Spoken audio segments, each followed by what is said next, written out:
Viewers, എല്ലാവർക്കും ദിജോസ് വേൾഡിൻ്റെ പുതിയൊരു വീഡിയോയിലേക്ക് സ്വാഗതം. കുറച്ച് നാൾ മുമ്പ് നമ്മുടെ ചാനൽ ഒരു വീഡിയോ ചെയ്തിട്ടുണ്ടായിരുന്നു. ഓവുലേഷൻ കഴിഞ്ഞിട്ട് അവോയ്ഡ് ചെയ്യേണ്ട ഫുഡ് ഐറ്റംസിനെ പറ്റിയിട്ട്. നമ്മൾ നോർമലായിട്ട് എടുക്കുന്ന വളരെ റെഗുലറായിട്ട് പലരും എടുത്തു പോകുന്ന ഫുഡ് ഐറ്റം ആയിരുന്നു അതൊക്കെ തന്നെ.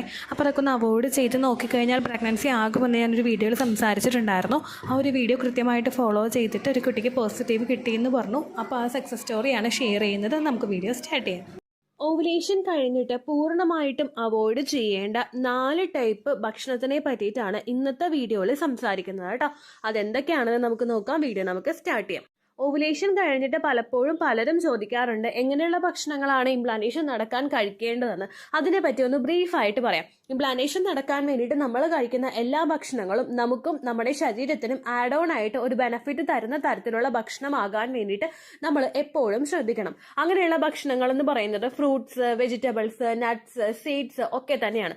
പക്ഷേ ഈ ഫ്രൂട്ട്സ് എടുക്കുന്ന സമയത്തോ നട്ട്സ് കഴിക്കുന്ന സമയത്തോ അത് ഹെൽത്തി ആയിട്ടുള്ള ഒരു രീതിയിൽ കൂടിയല്ല നമ്മൾ ഉപയോഗിക്കുന്നതെങ്കിൽ അതും ഇംപ്ലാന്റേഷൻ ഫെയിൽ ആകാനായിട്ടുള്ള റീസൺസ് ആണ് കേട്ടോ. അപ്പോൾ ഇവിടെ നമ്മൾ നിസാരമായിട്ട് കുടിക്കുന്ന ഒരു ഗ്ലാസ് വെള്ളമായിരിക്കും, അല്ലെങ്കിൽ നമ്മൾ എടുത്ത് കഴിക്കുന്ന ഒരു ഫ്രൂട്ട് ആയിരിക്കും, അല്ലെങ്കിൽ ഒരു വെജിറ്റബിൾ ആയിരിക്കും. അത് പ്രോപ്പർ ആയിട്ടുള്ള രീതിയിൽ കൂടി എടുത്തിട്ടില്ല എങ്കിൽ നമ്മൾ വിചാരിക്കുന്ന തരത്തിലുള്ള ഒരു ബെനിഫിറ്റ് നമ്മൾക്ക് കിട്ടിക്കൊള്ളണമെന്നില്ല കേട്ടോ. അങ്ങനെ ഒരു അവയർനെസ് വീഡിയോ ആണ്. നിങ്ങൾ ഫുള്ള് വരെ കേൾക്കാനായിട്ട് നോക്കാൻ നിങ്ങൾക്ക് വെർത്തായിരിക്കും കേട്ടോ. അതുപോലെ തന്നെ നമ്മൾ കഴിക്കുന്ന എല്ലാ ഭക്ഷണങ്ങളും ഹെൽത്തി ആകുന്നതോടൊപ്പം തന്നെ ഔട്ട്സൈഡ് ഫുഡ് കഴിക്കുന്നത് ഒന്ന് ലിമിറ്റ് ചെയ്യാനായിട്ട് നോക്കുക. ഒട്ടും തന്നെ കഴിക്കാതെ ഇരിക്കേണ്ട ആവശ്യമൊന്നുമില്ല, പക്ഷെ കഴിക്കുന്ന ഭക്ഷണങ്ങൾ ലിമിറ്റ് ചെയ്യുക. ഒരു ഓവുലേഷൻ കഴിഞ്ഞിട്ട് ഒരു 4 തവണയോ 5 തവണയോ നിങ്ങൾ പുറത്തുനിന്ന് ഭക്ഷണം കഴിക്കുന്ന ഒരാളാണെങ്കിൽ അതൊന്ന് ലിമിറ്റ് ചെയ്തിട്ട് 2 തവണയോ 3 തവണയോ ഒക്കെ ആയിട്ട് ചുരുക്കാനായിട്ട് നോക്കുക. കാരണം കൂടുതൽ ടേസ്റ്റ് എൻഹാൻസ് ചെയ്യുന്ന ഭക്ഷണങ്ങളും അതുപോലെ പ്രോസസ്ഡ് ആയിട്ടുള്ള ഫുഡ് ഐറ്റംസും ഒക്കെ കൂടുതൽ യൂസ് ചെയ്യുന്നത് എംബ്രിയോ ഡെവലപ്മെന്റിന് നല്ലതല്ല കേട്ടോ. ആയുർവേദത്തിൽ ഏറ്റവും കൂടുതൽ പ്രതിപാദിക്കുന്ന ഒന്നാണ് ഓവുലേഷൻ കഴിഞ്ഞിട്ട് കഴിക്കുന്ന ഭക്ഷണങ്ങളിൽ നമ്മൾ ശ്രദ്ധിക്കേണ്ട കാര്യങ്ങൾ. ഇതിൽ ഏറ്റവും കൂടുതൽ ആയുർവേദം നിഷ്കർഷിക്കുന്നത് കോൾഡ് ആയിട്ടുള്ള ഐറ്റംസ് ഓവുലേഷൻ കഴിഞ്ഞിട്ട് യൂസ് ചെയ്യാൻ പാടില്ല എന്നാണ് കേട്ടോ. അതെടുക്കാനായിട്ട് അങ്ങനെ പറയാനായിട്ടുള്ള റീസൺ എന്ന് പറയുന്നത് കൂടുതൽ കോൾഡ് ഫുഡ് നമ്മൾ കഴിക്കുമ്പോഴേക്കും അത് നമ്മുടെ ശരീരത്തിലെ ഹീറ്റ് റിഡ്യൂസ് ചെയ്യുന്നതിന് വേണ്ടിയിട്ട് കാരണമാകുന്നു. ആഫ്റ്റർ ഓവുലേഷൻ നമുക്ക് വേണ്ടത് വാം ആയിട്ടുള്ള ഒരു യൂട്രസ് ആണ്. പക്ഷെ കണ്ടിന്യൂസ് ആയിട്ട് നമ്മൾ ഇതുപോലെ അടങ്ങിയിട്ടുള്ള തണുപ്പടങ്ങിയിട്ടുള്ള ഭക്ഷണങ്ങൾ കൂടുതലായിട്ട് യൂസ് ചെയ്യുന്നത് ആ ഒരു വാമിംഗ് എഫക്റ്റ്, യൂട്രസിലെ വാമിംഗ് എഫക്റ്റിനെ അഫക്റ്റ് ചെയ്യാനായിട്ട് സിറ്റുവേഷൻ ഉണ്ടാക്കുന്നു എന്നാണ് കേട്ടോ പറയുന്നത്. അതുപോലെ തന്നെ കോൾഡ് യൂട്രസ് കണ്ടിന്യൂസ് ആയിട്ട് നമ്മൾ തണുത്തതായിട്ടുള്ള ഭക്ഷണങ്ങൾ കണ്ടിന്യൂസ് ആയിട്ട് എടുക്കുന്നത് നമ്മുടെ ബ്ലഡ് സർക്കുലേഷനെയും അഫക്റ്റ് ചെയ്യാനായിട്ട് ചാൻസ് ഉണ്ടെന്ന് പറയുന്നുണ്ട്. ഈ ബ്ലഡ് സർക്കുലേഷനിലൊക്കെ ഒരു കുറവ് സംഭവിച്ചു കഴിഞ്ഞു കഴിഞ്ഞാൽ അത് നമ്മുടെ യൂട്രസിന്റെ ലൈനിങ്ങിലോട്ടുള്ള രക്തയോട്ടത്തിനെ അഫക്റ്റ് ചെയ്യും. അങ്ങനെ വന്നു കഴിഞ്ഞാൽ ക്വാളിറ്റി ഉള്ള ഒരു എംബ്രിയോ ആയി കഴിഞ്ഞാൽ കൂടി തന്നെ അതിന് വളരാൻ വേണ്ടിയിട്ടുള്ളൊരു സിറ്റുവേഷൻ ബോഡിയിൽ ഇല്ലാത്തൊരു സിറ്റുവേഷൻ ഉണ്ടാകും കേട്ടോ. അത് അവോയ്ഡ് ചെയ്യാൻ വേണ്ടിയിട്ട് നിങ്ങൾ ഈ കാര്യം ശ്രദ്ധിക്കണം. അതുപോലെ തന്നെ ഓവുലേഷൻ കഴിഞ്ഞിട്ട് നമ്മൾ കൂടുതൽ തണുത്തതായിട്ടുള്ള ഭക്ഷണങ്ങൾ കഴിക്കുന്നതും കുടിക്കുന്നതും ഒക്കെ നമ്മുടെ ശരീരത്തിൽ നമ്മുടെ ഡൈജഷനെയും കൂടി അഫക്റ്റ് ചെയ്യാനായിട്ട് ചാൻസ് ഉണ്ട്. നമ്മുടെ കോൾഡ് ഫുഡ് നമ്മൾ കഴിക്കുന്ന സമയത്ത് അത് ഒരു ഡൈജഷനൊക്കെ നമുക്ക് നടക്കുന്ന സമയത്ത് കൂടുതൽ എനർജി വേണ്ടുന്ന സിറ്റുവേഷൻസ് ഉണ്ടാകുന്നു. അങ്ങനെ വരുന്ന സമയങ്ങളിൽ ഇത് ബോഡിയുടെ ഓവറോൾ എനർജിയെ അഫക്റ്റ് ചെയ്യാനായിട്ട് ചാൻസ് ഉണ്ട്. നമ്മൾ വീക്കായി പോകാനായിട്ടുള്ള ചാൻസസും ഉണ്ട് കേട്ടോ. അതുപോലെ തന്നെ നമ്മൾ കണ്ടിന്യൂസ് ആയിട്ട് കോൾഡ് ആയിട്ടുള്ള ഫുഡ് ഐറ്റംസ് യൂസ് ചെയ്യുന്നത് നമ്മുടെ ഡൈജഷനെ അഫക്റ്റ് ചെയ്യുകയും ബോഡിയിൽ കൂടുതൽ ടോക്സിൻസ് ക്രിയേറ്റ് ചെയ്യുന്നതിന് കാരണമാവുകയും ചെയ്യുന്നു. ഇത് നമ്മുടെ റീപ്രൊഡക്റ്റീവ് ഹെൽത്തിനെയും സാരമായിട്ട് തന്നെ അഫക്റ്റ് ചെയ്യാം. ബോഡിയിൽ ടോക്സിൻസ് കൂടുകയാണെങ്കിൽ അത് റീപ്രൊഡക്റ്റീവ് ഹെൽത്തിനെ ഇംപ്ലാന്റേഷൻ ഫെയിൽ ആകാനായിട്ടും ഒക്കെയുള്ള ചാൻസസ് നന്നായിട്ട് വർദ്ധിപ്പിക്കും കേട്ടോ. ഇനി ഏതൊക്കെയാണ് നമ്മൾ വിചാരിക്കുന്ന കോൾഡ് ഫുഡ് ഐറ്റംസ് നമുക്ക് നോക്കാം. നമ്മളെപ്പോഴും മനസ്സിൽ വിചാരിക്കുന്നത് ഐസ്ക്രീം ഒക്കെ ആയിരിക്കും, പക്ഷെ അങ്ങനെയുള്ള ഫുഡ് ഐറ്റംസ് മാത്രമല്ല കേട്ടോ. തണുത്ത വെള്ളം കണ്ടിന്യൂസ് ആയിട്ട് കുടിക്കുന്ന ശീലം നിങ്ങൾക്കുണ്ടെങ്കിൽ അത് കുറയ്ക്കാനായിട്ടൊന്ന് നോക്കുക. ചില ആളുകൾ ഫ്രീസറിൽ നിന്ന് എടുക്കുന്ന വെള്ളം അങ്ങനെ തന്നെ കുടിക്കാനായിട്ട് ഇഷ്ടമുള്ള ആളുകളുണ്ട്. ആഫ്റ്റർ ഓവുലേഷൻ നോർമൽ വാട്ടർ നമ്മൾ കുടിക്കാനായിട്ട് നോക്കുക, അല്ലെങ്കിൽ തന്നെ കണ്ടിന്യൂസ് ആയിട്ട് ഐസ് വെള്ളം കുടിക്കാതിരിക്കാനായിട്ട് പ്രത്യേകം ശ്രദ്ധിക്കണം കേട്ടോ. പിന്നെ അടുത്ത കാറ്റഗറിയിൽ വരുന്നത് ഒബ്വിയസ്ലി നമ്മുടെ ഐസ്ക്രീമും അതുപോലെ ഷേക്സും ഒക്കെയാണ്. നമ്മൾ വീട്ടിൽ പ്രിപ്പയർ ചെയ്തിട്ടുള്ള ഷേക്സ് ആണെങ്കിലും സ്മൂത്തീസ് ആണെങ്കിലും അതിൽ കൂടുതലായിട്ട് ഐസ് ക്യൂബ്സ് ഒക്കെ ആഡ് ചെയ്തിട്ട് കഴിക്കുന്ന ഒരു ശീലം നിങ്ങൾക്കുണ്ടെങ്കിൽ അതും ഒന്ന് അവോയ്ഡ് ചെയ്യാനായിട്ട് ശ്രദ്ധിക്കുക കേട്ടോ. ഇത് 1-2 തവണ ഉപയോഗിച്ചു എന്ന് വിചാരിച്ചിട്ട് നിങ്ങളുടെ ഇംപ്ലാന്റേഷൻ ഫെയിൽ ആകും അങ്ങനെ എല്ലാവരും ഉദ്ദേശിച്ചത്. കണ്ടിന്യൂസ് ആയിട്ട് നമ്മളിത് യൂസ് ചെയ്തുകൊണ്ടിരിക്കുകയാണെങ്കിൽ അത് ശരീരത്തിന് നല്ലതല്ല. അങ്ങനെയാണ് ഉദ്ദേശിച്ചത്. നമ്മളിപ്പോൾ ചില രീതിക്ക് ഹെൽത്തി ആയിട്ടുള്ള ഒരു ഫോമിൽ തന്നെ നമ്മളിപ്പോൾ സ്മൂത്തീസ് ഒക്കെ ഉണ്ടാക്കുന്ന സമയത്ത് ഷേക്സ് പ്രിപ്പയർ ചെയ്യുമ്പോൾ ഒരുപാട് ഐസ് ക്യൂബ്സ് ഇടാറില്ലേ, അങ്ങനെയുള്ള രീതിക്ക് ഭയങ്കരമായിട്ട് ഒരുപാട് തണുപ്പിച്ചെടുത്തിട്ട് കണ്ടിന്യൂസ് ആയിട്ട് യൂസ് ചെയ്യാതിരിക്കാൻ വേണ്ടിയിട്ട് നിങ്ങൾ ശ്രദ്ധിക്കണം കേട്ടോ. അതുപോലെ അടുത്തതായിട്ട് അവോയ്ഡ് ചെയ്യേണ്ട കാര്യമാണ് ഫ്രിഡ്ജിൽ നിന്ന് എടുക്കുന്ന ഫ്രൂട്ട്സ് ആ തണുപ്പ് മാറുന്നതിന് മുൻപ് അതേപോലെ തന്നെ കഴിക്കുന്ന ഒരു പ്രവണത നിങ്ങൾക്കുണ്ടെങ്കിൽ അതും ഒന്ന് അവോയ്ഡ് ചെയ്യാൻ വേണ്ടിയിട്ട് നിങ്ങൾ പ്രത്യേകം ശ്രദ്ധിക്കുക കേട്ടോ. അപ്പോൾ നമ്മൾ ഫ്രൂട്ട്സ് എടുക്കുന്നത് ബെനിഫിറ്റ് തരുന്ന ഒരു കാര്യമാണെങ്കിലും എക്സ്ട്രീം ആയിട്ട് കോൾഡ് ആയിട്ടുള്ള രീതിക്ക് നമ്മൾ ഫ്രൂട്ട്സ് എടുത്ത് കഴിക്കുന്നത് ശരീരത്തിന് നല്ലതല്ല. അതുപോലെ തന്നെ നമ്മൾ അവോയ്ഡ് ചെയ്യേണ്ട ഒരു കാര്യമാണ് ഫ്രിഡ്ജിൽ നിന്ന് എടുക്കുന്ന ഫുഡ് ഐറ്റംസ് ചിലർ ഹീറ്റ് ചെയ്തിട്ട് ഉപയോഗിക്കാനായിട്ട് മടിയുള്ള ആളുകൾ ഡയറക്റ്റ് ആയിട്ട് ചിലപ്പോൾ അങ്ങനെ കഴിക്കാനായിട്ട് തുടങ്ങും. അങ്ങനെയൊക്കെയുള്ള ഒരു പ്രവണത ഉണ്ടെങ്കിൽ അതൊന്ന് അവോയ്ഡ് ചെയ്യുക. ഇപ്പൊ നിങ്ങളത് കേൾക്കുമ്പോൾ ചെയ്യുന്നുണ്ടാവില്ലായിരിക്കും, പക്ഷെ ഒരുപാട് പേര് അങ്ങനെ ചെയ്യുന്നവരും ഉണ്ട് കേട്ടോ. അതുകൊണ്ടാണ് ചെറിയൊരു അവയർനെസ് നിങ്ങൾക്ക് തന്നത്. അപ്പോൾ അടുത്തതായിട്ട് നമ്മൾ ശ്രദ്ധിക്കേണ്ട ഒരു കാര്യമാണ് മൈദയുടെ കണ്ടന്റ് അടങ്ങിയിട്ടുള്ള ഫുഡ് ഐറ്റംസ് കഴിക്കുന്നത് നിങ്ങൾ അവോയ്ഡ് ചെയ്യുക.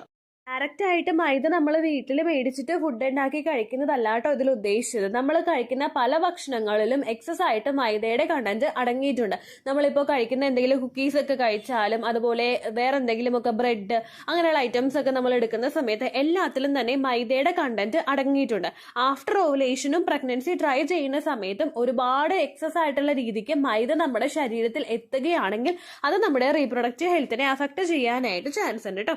മൈദ നമ്മൾ ഉപയോഗിക്കുന്ന സമയത്ത് നമ്മുടെ ഷുഗർ ലെവൽ കൂടാനായിട്ട് ചാൻസ് ഉണ്ട്. ബ്ലഡ് ഷുഗർ ലെവൽ കൂടിക്കഴിഞ്ഞ് കഴിഞ്ഞാൽ അത് നമ്മുടെ ഹോർമോണൽ ബാലൻസിനെ അഫക്റ്റ് ചെയ്യാനായിട്ട് ചാൻസ് ഉണ്ട് കേട്ടോ. അങ്ങനെയാണ് പല കണ്ടീഷനുള്ള ആളുകൾക്ക്, ഇപ്പോൾ PCOD ഉള്ള ആളുകൾക്കൊക്കെ ഷുഗർ ലെവൽ കൂടുന്നതിനനുസരിച്ചിട്ടാണ് അവർക്ക് പ്രഗ്നന്റ് ആകാനായിട്ടൊക്കെ ബുദ്ധിമുട്ടുകൾ ഉണ്ടാവുന്നത് കേട്ടോ. PCODയും PCOS ഒക്കെ ഉള്ള ആളുകൾ ഈ ഷുഗർ ലെവൽ ഇൻക്രീസ് ചെയ്യാൻ വേണ്ടിയിട്ട് കാരണമാകുന്ന മൈദയുടെ കണ്ടന്റ് അടങ്ങിയിട്ടുള്ള ഫുഡ് ഐറ്റംസ് അവോയ്ഡ് ചെയ്യാൻ വേണ്ടിയിട്ട് ഒരുപാട് പേരോട് പറഞ്ഞു കൊടുക്കാറുണ്ട് കേട്ടോ ചാനലിൽ തന്നെ. അടുത്തതായിട്ട് നമ്മൾ ശ്രദ്ധിക്കേണ്ട കാര്യം മൈദയുടെ ഫുഡ് ഐറ്റം എടുക്കുമ്പോഴേക്കും അതിലെ ന്യൂട്രീഷൻ വാല്യൂ വളരെയധികം കുറവാണ്. നമ്മളിപ്പോൾ ഓൾ ഗ്രെയിൻസ് എടുക്കുന്ന സമയത്തൊക്കെ ആണെങ്കിൽ നമ്മൾ അത് ഉപയോഗിക്കുമ്പോൾ നമുക്ക് ഗുണങ്ങൾ ഉണ്ടാകും. ധാന്യങ്ങൾ എടുക്കുന്ന സമയത്ത് ഗോതമ്പ് പോലുള്ള ഐറ്റംസ് ഒക്കെ നമ്മൾ എടുത്തു കഴിഞ്ഞാൽ അത് കഴിക്കുമ്പോൾ നമുക്ക് ഒരുപാട് ബെനിഫിറ്റ് ഉണ്ടാകും. പക്ഷേ മൈദ എടുക്കുന്ന സമയത്ത് അങ്ങനെ ന്യൂട്രീഷൻ വാല്യൂ വളരെയധികം കുറവായതുകൊണ്ട് തന്നെ അത് കഴിക്കുമ്പോൾ നമുക്ക് ആ ഒരു കിട്ടുന്ന ടേസ്റ്റ് എന്നുള്ളൊരു കാര്യമല്ലാതെ വേറൊരു തരത്തിലുള്ള ഗുണങ്ങളും ഇത് എടുക്കുമ്പോൾ നമുക്ക് കിട്ടില്ല കേട്ടോ. നേരെ മറിച്ച് ദോഷങ്ങൾ മാത്രമേ ഉണ്ടാവുള്ളൂ. അപ്പോൾ PCOD ഉള്ള ആളുകൾ കണ്ടിന്യൂസ് ആയിട്ട് മൈദയുടെ ഒരു ഇൻടേക്ക് വരുന്നുണ്ടെങ്കിൽ അതൊന്ന് കുറയ്ക്കാനായിട്ട് നിങ്ങൾ ശ്രദ്ധിക്കുക കേട്ടോ. അതിന് പകരം ഓൾട്ടർനേറ്റീവ് ആയിട്ട് ഇപ്പോൾ നിങ്ങൾക്ക് ഗോതമ്പ് എടുത്താലും കുഴപ്പമില്ല. അതുപോലെ തന്നെ ചില ഗോതമ്പിൽ നമ്മൾ മൈദയുടെ കണ്ടന്റും കൂടി മിക്സ് ആയിട്ട് വരുന്ന ഗോതമ്പ് ഉണ്ട് കേട്ടോ. അങ്ങനെ നിങ്ങൾ യൂസ് ചെയ്യരുത്. 100% ആട്ടയാണ് എന്ന് ഉറപ്പുവരുത്തിയതിന് ശേഷം അത് ഉപയോഗിക്കാനായിട്ട് നോക്കുന്നതായിരിക്കും പ്രഗ്നൻസിക്ക് ഒരു ഗുണം തരുന്നത് കേട്ടോ.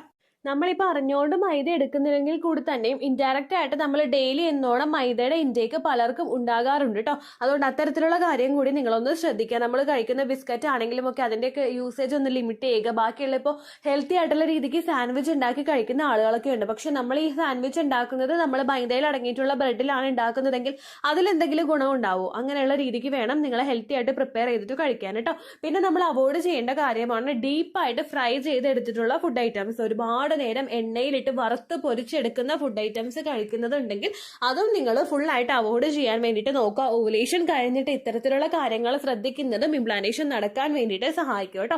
നമ്മുടെ അലോപ്പതി മെഡിസിനിൽ ഇതിൽ വാലിഡ് ആയിട്ടുള്ള ഒരു പ്രൂഫ് നമുക്ക് തരുന്നില്ല. പക്ഷേ ആയുർവേദം നിഷ്കർഷിക്കുന്നത് ഇങ്ങനെയുള്ള ഫുഡ് ഐറ്റംസ് അവോയ്ഡ് ചെയ്യാൻ വേണ്ടിയിട്ടാണ്. അതുപോലെ തന്നെ ട്രഡീഷണൽ ആയിട്ടുള്ള ചൈനീസ് മെഡിസിനിലും ഈ ഒരു കാര്യം കൃത്യമായിട്ട് പറഞ്ഞു തരുന്നുണ്ട്. അപ്പോൾ ഇത് ഫോളോ ചെയ്യാനായിട്ട് ഇഷ്ടമുള്ള ആളുകൾക്ക് ഇതും ഒന്നും കുഴപ്പമില്ലല്ലോ എന്ന് വിചാരിച്ചിട്ട് ഫോളോ ചെയ്യാവുന്നതാണ്.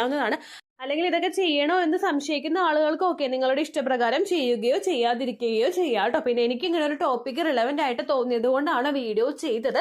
നമ്മുടെ അലോപ്പതി ഡോക്ടേഴ്സ് ആരും തന്നെ ഇതിനൊരു ബേസ് പറയുന്നില്ല. പക്ഷെ ആയുർവേദത്തിൽ ഇപ്പോൾ നിങ്ങൾ കൺസൾട്ട് ചെയ്യുന്ന ആയുർവേദം കാണിക്കുന്നുണ്ടെങ്കിൽ ആ ഒരു ഡോക്ടറോട് ചോദിച്ചു കഴിഞ്ഞാൽ തീർച്ചയായിട്ടും നിങ്ങൾക്ക് അതുമായിട്ട് ബന്ധപ്പെട്ടിട്ടുള്ള ഇൻഫർമേഷൻ കിട്ടും കേട്ടോ. ഇത്രയേ ഉള്ളൂ വീഡിയോ.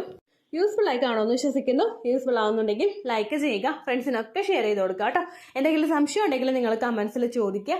പണ്ടത്തെ വീഡിയോയ്ക്ക് കമന്റ്സ് ഇടുന്നവർക്ക് റിപ്ലൈ ലഭിക്കുന്നില്ലെങ്കിൽ ലേറ്റസ്റ്റ് ആയിട്ട് ഞാൻ ഏത് വീഡിയോ ആണോ അപ്ലോഡ് ചെയ്യുന്നത് അതിന് താഴെ കമന്റ് ഒന്ന് കോപ്പി പേസ്റ്റ് ചെയ്യാനായിട്ട് ശ്രദ്ധിക്കുക കേട്ടോ. അതുപോലെ ഓവുലേഷൻ ഡേറ്റ് കാൽക്കുലേറ്റ് ചെയ്ത് തരാനായിട്ട് റിക്വസ്റ്റ് ചെയ്യുന്ന ആളുകൾ എത്രയാണോ സൈക്കിൾ ലെങ്ത് അത് മെൻഷൻ ചെയ്യാനായിട്ട് ശ്രദ്ധിക്കുക. സൈക്കിൾ ലെങ്ത് എന്നതുകൊണ്ട് ഉദ്ദേശിച്ചത് ഓരോ മാസവും എത്ര ദിവസം കൂടുമ്പോഴാണോ ബ്ലീഡിങ് വരുന്നത് അതാണ് സൈക്കിൾ ലെങ്ത്.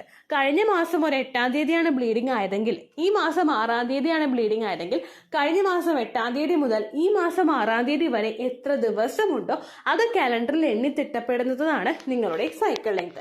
സൈക്കിൾ ലെങ്ത് നമ്മൾ കൃത്യമായിട്ട് കാൽക്കുലേറ്റ് ചെയ്യുകയാണെങ്കിൽ ഓവുലേഷൻ ഡേറ്റ് എളുപ്പത്തിൽ കണ്ടുപിടിക്കാൻ വേണ്ടിയിട്ട് ഒരുപാട് ആപ്ലിക്കേഷൻസും ഒരുപാട് ഓൺലൈൻ ആയിട്ടുള്ള വെബ്സൈറ്റുകളും ഇന്ന് നമുക്ക് അവൈലബിൾ ആണ്. പ്ലേ സ്റ്റോറിൽ പോയിട്ട് ഓൺലൈൻ ഓവുലേഷൻ ട്രാക്കർ എന്ന് ടൈപ്പ് ചെയ്ത് കഴിഞ്ഞാൽ നിങ്ങൾക്ക് അതുമായിട്ട് ബന്ധപ്പെട്ടിട്ടുള്ള ആപ്ലിക്കേഷൻസ് കിട്ടും. അത് പറ്റുന്നില്ല എങ്കിൽ ഗൂഗിളിൽ പോയിട്ട് ഓൺലൈൻ ഓവുലേഷൻ കാൽക്കുലേറ്റർ എന്ന് ടൈപ്പ് ചെയ്ത് കഴിഞ്ഞാൽ അതുമായിട്ട് ബന്ധപ്പെട്ടിട്ടുള്ള വെബ്സൈറ്റുകൾ നിങ്ങൾക്ക് കിട്ടും. അതിൽ നിങ്ങളുടെ ലാസ്റ്റ് മന്തിലെ മെൻസ്ട്രേഷൻ്റെ ഡേറ്റും ഒപ്പം ഞാൻ ഈ പറഞ്ഞ രീതിക്ക് നിങ്ങൾ കാൽക്കുലേറ്റ് ചെയ്യുന്ന സൈക്കിൾ ലെങ്ത്തും എൻ്റർ ചെയ്ത് കൊടുക്കുകയാണെങ്കിൽ നിങ്ങൾക്ക് കൃത്യമായിട്ട് ഓവുലേഷൻ ഡേറ്റ് കണ്ടുപിടിക്കാനായിട്ട് സാധിക്കും. ഫെർട്ടൈൽ ടൈം പീരീഡും നിങ്ങൾക്ക് കിട്ടും. അതായത് എത്ര ദിവസം മുതൽ കോൺടാക്ട് ചെയ്ത് തുടങ്ങിക്കഴിഞ്ഞാൽ നിങ്ങൾ പ്രഗ്നൻ്റ് ആകും എന്നുള്ളൊരു ഡേറ്റും നിങ്ങൾക്ക് പ്രോപ്പറായിട്ട് കിട്ടും കേട്ടോ. ഇത് കാൽക്കുലേറ്റ് ചെയ്യുന്ന സമയത്ത്, സൈക്കിൾ ലെങ്ത് കാൽക്കുലേറ്റ് ചെയ്യുന്ന സമയത്ത് നിങ്ങളുടെ ആ ഒരു കലണ്ടറിൽ നോക്കി തന്നെ നിങ്ങൾ കാൽക്കുലേറ്റ് ചെയ്യുക. പല മാസങ്ങളിലും 30-31 ദിവസമുണ്ട്, അതുകൊണ്ടാണ് അങ്ങനെ പറഞ്ഞത്.